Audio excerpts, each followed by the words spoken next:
Assalamualaikum warahmatullahi wabarakatuh. Perkenalkan, saya Galia Dewi Caksono dengan NIM A54012214041. Kali ini kita akan membahas mengenai structural breaks. Sebelumnya kita ingin mengetahui dulu nih apa itu structural break. Ini tuh terjadi ketika data time series ini berubah secara tiba-tiba pada suatu titik waktu dan menyebabkan perubahan dalam rata-rata yang dapat mengakibatkan peramalan ini jadi nggak akurat. Nah, ini tuh terjadi karena faktor eksternal seperti perang, krisis ekonomi, atau perubahan kebijakan. Nah, ini bagian siapa? Nah, ini tuh ditemukan tuh awal-awal oleh James B. Ramsey. Ini tuh yang membahas misspecification dalam model ekonomi yang kemudian menjadi dasar bagi structural break. Nah, terus ada Gregory Chow, ini Chow testnya oleh Gregory Chow pada 1960. Terus ada Pierre Perron and Donald W.K. Andrew. Ini di sini menghasilkan metode baru Andrew Quad test dan pendekatan unit truth dengan break. Terus juga ini ada By Perron test. Ini ditemukan pada 1998 sampai dengan 2003. Nah, ini kapan digunakan? Sebaiknya dilakukan setiap kali terdapat indikasi perubahan mendadak dalam time series. Jadi kalau udah ada indikasinya nih, kelihatan dari itu grafik dan lain sebagainya, itu langsung digunakan nih si structural break-nya. Nih, terutama jika perubahan tersebut berpotensi mempengaruhi akurasi model analisis atau prediksinya. Nah, ini dimananya di ekonomi dan keuangan, misal inflasi, harga saham, nilai tukar, sosial politik bisa, ilmu lingkungan juga, apalagi dengan pola cuaca dan iklimnya. Terus di sini kenapa kita menggunakan structural break ini bisa mempengaruhi keakuratan prediksi dengan mempertimbangkan structural break-nya agar estimasinya itu bias. Menunjukkan perubahan fundamental, menandakan bahwa ada faktor baru yang signifikan dalam sistem, membantu dalam pengambilan keputusan. Nah, ini bagaimana caranya? Pertama, bisa pakai grafik biasa, visual, kita yang melihat secara langsung polanya, mengamati perubahan tren atau volatilitas dalam plot data time series.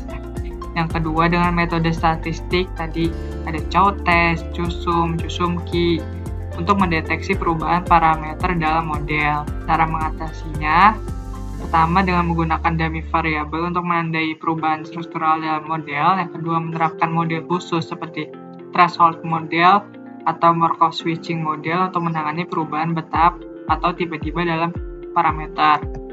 Menggunakan metode estimasi Bay dan Perron yang tadi itu untuk mendeteksi titik break secara lebih akurat. Nah, kita langsung saja ke pengaplikasiannya. Let's go.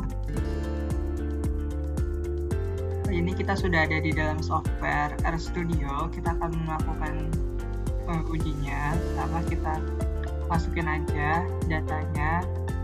Kita ambil datanya dari Excel. Kita lihat datanya. Saya pakai data sebelah sini.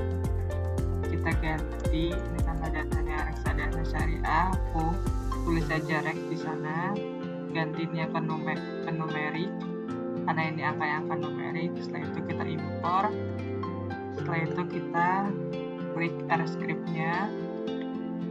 Di sini aku udah nyiapin script-nya di sini.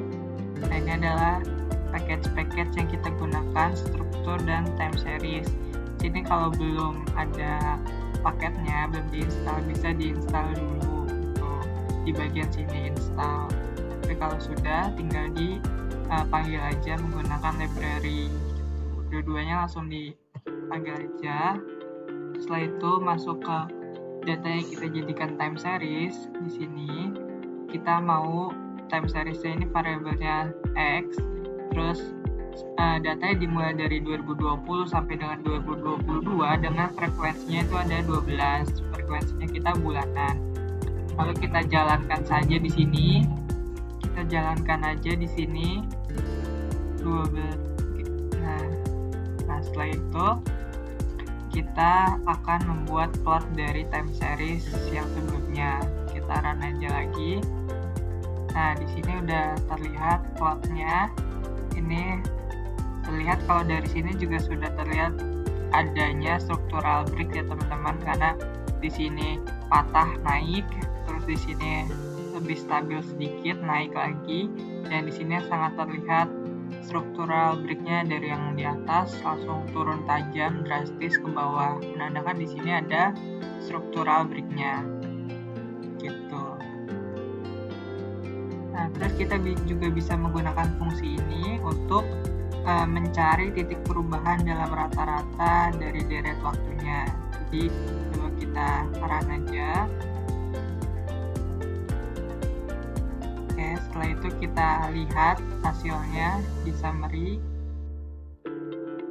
Nah, di sini terlihat hasilnya.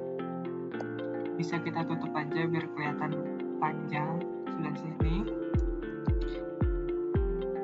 Nah, di sini terbagi menjadi beberapa breakpoint. Kalau breakpointnya 1 atau M-nya itu 1, terdapat satu breakpoint ini pada breakpoint ke-16 atau pada observasi ke-16. Sepertinya di sini ini observasi yang ke-16, bulan ke-16. Nah, selanjutnya kalau memakai M-nya itu 2, itu terdapat di 7 dan di 16 gitu. Nah, selanjutnya sampai dengan 4567. Nah, di sini terlihat bahwa di M-nya 1 berarti data 16 itu pada 2021 bulan 4 kita dapat structural break yang pertama. Kalau observasinya dibanyakin lagi, ini terlihat nih structural break lainnya yang diidentifikasi. Nah, ini tuh menandakan terdapat perubahan pola dalam data pada titik-titik waktu yang ini. Selanjutnya kita bisa melihat lagi menggunakan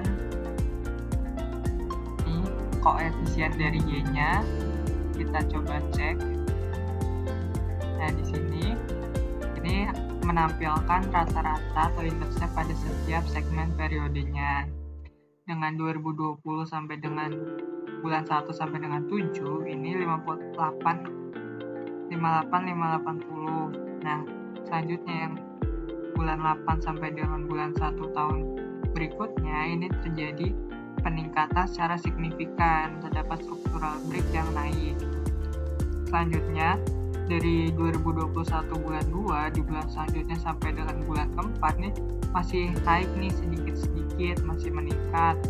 Lalu pada tahun 2021 bulan kelima sampai dengan 2022 bulan ke-1 ini terdapat penurunan yang sangat-sangat drastis nih. Nah, ini tuh menunjukkan bahwa setelah mengalami kenaikan yang cukup tinggi hingga awal 2021, terjadi penurunan tajam setelah April 2021. Nah, di sini juga kita bisa lihat nilai RSS dan BAC-nya. Untuk nilai BAC ini untuk menilai bagaimana model ini baik untuk berbagai jumlah breakpoint-nya. Nah, semakin kecil nilai BAC ini semakin baik model dalam menangkap perubahan struktural tanpa overfitting. Jadi di sini nilai BAC yang paling kecil tuh ada di M-nya yang ke-3, 664. 6987. Nah, iya di sini tuh paling kecilnya di M-nya sama dengan 3. Berarti di sini model M sama dengan 3 ini pilihan yang lebih optimal karena menangkap perubahan struktural dengan keseimbangan terbaik antara kompleksitas modelnya dengan kualitas fitnya. Mungkin segitu aja bagaimana kita melihat ada structural break atau tidak. Dari grafik mungkin sudah terlihat kalau di data ini, tapi kita bisa melihatnya dari yang sini juga gitu. Sekian dari saya, kurang lebih mohon maaf. Wassalamualaikum warahmatullahi wabarakatuh.